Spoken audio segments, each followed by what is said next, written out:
Makeup பண்ணிட்டு வரேன் நீ போயிட்டு வர.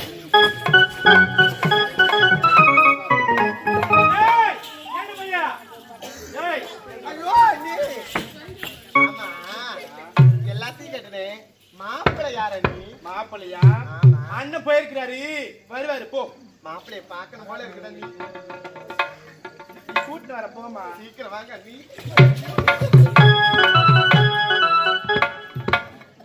குழந்தை ஒரே அடி ஆடுது அப்படியா? குழந்தை போது கல்யாணம் வானா வானா வானாச்சு. இப்ப ஆம்பளை ஞாபகத்துக்கு ஓட்டு கல்யாணம். என்னங்க ஆமா, திருமணத்திற்கு சம்மதித்து விட்டாளா? என்னங்க நான் யாரு? என்னுடைய பொண்டாட்டி. ஆமா, இருந்தாலும் நான் சம்மதிக்காத விடுவேனா? அப்படியா? என்னங்க என்ன? ஆவது பெண்ணால் அழிவதும் பெண்ணால், ஆவது பெண்ணால் சகலமும் பெண்ணால், சகலமும் பெண்ணால். ஆமா, இதே விரலால் வீடியம் மீட்டலாம், இதே விரலால் பிசத்தையும் கலக்கலாம். அப்படியா? ஆமா. என்னங்க இருந்தாலும் தங்கையை நல்லபடியா பேசி தாயில அது குறைய இது நாட்டித்த அப்படி இருக்கும்போது திருமணத்துக்கு ஒத்துக்கினாங்க. இருந்தாலும் மாப்பிள்ளை நீங்க தான் போய் பார்த்துட்டு வரணும். மாப்பிள்ளை யாருன்னு உனக்கு தெரிய வேண்டுமா? ஆமா. அங்க காசிமா நகரம். ஆமா, அந்த காசிமா நகரத்தை ஆளக்கூடியவன் என்னுடைய உயிர் நண்பன். ஓஹோ, உன்னுடைய உயிர் நண்பன். ஆமா ஆமா, காசி மகாராஜன். அப்பேற்பட்டவருக்கு அழைப்பு கொடுத்திருக்கின்றேன். அதனால அழைப்பு கொடுத்து அவரை வரவழைத்து அவர்தான் என் தங்கைக்கு ஏற்ற மாப்பிள்ளை. அதனால நீ அறிவு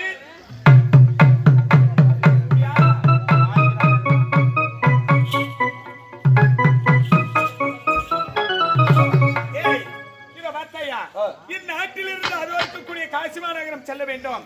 அந்த காசிமா நகரத்திலே காசிமா நகரம் அந்த தளபதி பார்த்து, அதாவது அந்த நாட்டு இளவரசரை பார்த்து உன்னுடைய தோழன் நல்ல தம்பி அனுப்பி வைத்தார். அவருடைய தங்கைக்கு உன்னை திருமணம் செய்ய வேண்டுமாம் என்பதை லிகிதம் எழுதி கொடுக்கின்றேன். அந்த லிகிதத்தை கொண்டு சென்று அவர் இடத்திலே கொடுத்தார். அவர் திருமணத்துக்கு உண்டான ஏற்பாடோடு நம் நாட்டை நாடி வருவார். அப்படியாகட்டும். குணம் பெறலாம், குபேர சம்பத்து பெறலாம், பிறருக்கு கொடுக்க வேண்டும் என்று மனப்படைக்க வேண்டும். அப்பேற்பட்ட மனப்படைத்த உயர்ந்த உள்ளம் கொண்ட இதே மெய்யூர் கிராமத்தை சேர்ந்த அம்பேத்கர் நகரை சேர்ந்த உயர் திருவாளர் பொன்னன் மகனா டிஎம்கே டான்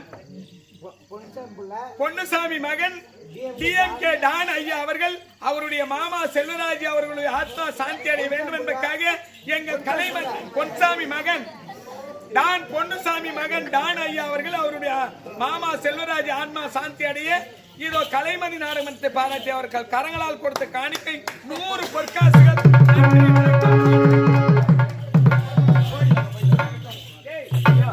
அப்படியே